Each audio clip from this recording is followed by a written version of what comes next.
হোটেলের রুমে আর্যকে ডাকতে এসে আর্যকে খালি পোশাকে দেখে লজ্জায় লাল হয়ে গেল অপর্ণা। পুরোটা জানতে ভিডিওটিতে লাইক দিয়ে চ্যানেলটা সাবস্ক্রাইব করে দেখতে থাকুন। চিরদিনই তুমি যে আমার সিরিয়ালের আগামী পর্বে আমরা দেখতে পাবো আর্যর ঘরে দরজা নক করে অপর্ণা। আর্য হয়তো ভেবেছিল হোটেলে কোনো স্টাফ এসছে, সেই জন্য সে বলে ইয়েস কাম ইন, কিন্তু সেটা ছিল অপর্ণা। আর অপর্ণা যেই ঘরে ঢুকেছে তখন ছিল আর্য পুরো খালি পোশাকে, আর ছিল ঘাড়ে একটা টাওয়েল। মানে আর্য হয়তো পোশাক চেঞ্জ করতে যাচ্ছিল, আর ঠিক সেই সময় অপর্ণা ঢুকেছে। আর সেই খালি পোশাকে আর্যকে দেখে অপর্ণা তো পুরো লজ্জায় লাল হয়ে গেছে, সে আর মুখ তুলে তাকাতে পারছিল না।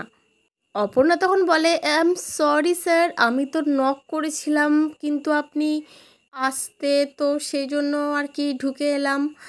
Sorry sorry sir, very sorry, আমি বুঝতে পারিনি আপনি চেঞ্জ করছিলেন। তখন আর্য বলে না না ঠিক আছে, ইটস ওকে। কিন্তু এই ঘটনায় দুজনেই খুব লজ্জায় পড়ে যায়, মানে কেউ আর কারোর দিকে ঠিকভাবে তাকাতে পারছিল না। এবার কি হবে আগামী পর্বে সেটাই দেখার। এইখানে কি আমরা আরও কিছু রোমান্টিক সিন দেখতে পাবো? তোমাদের কি মনে হয় বন্ধুরা, সেটা কমেন্টে জানিও। আর আর্য আর অপর্ণার এই যে পরপর রোমান্টিক সিনগুলো হয়ে যাচ্ছে সেটা দেখতে তোমাদের কেমন লাগছে সেটা জানিও। কারণ আমরা তো সবসময় চেয়েছিলাম না যে আর্য অপর্ণার খুব তাড়াতাড়ি মিল হয়ে যাক। পরবর্তী আপডেট নিয়ে তাড়াতাড়ি আসছি, সঙ্গে থেকেও সাথে থেকেও চ্যানেলটা সাবস্ক্রাইব করে দিও। ধন্যবাদ।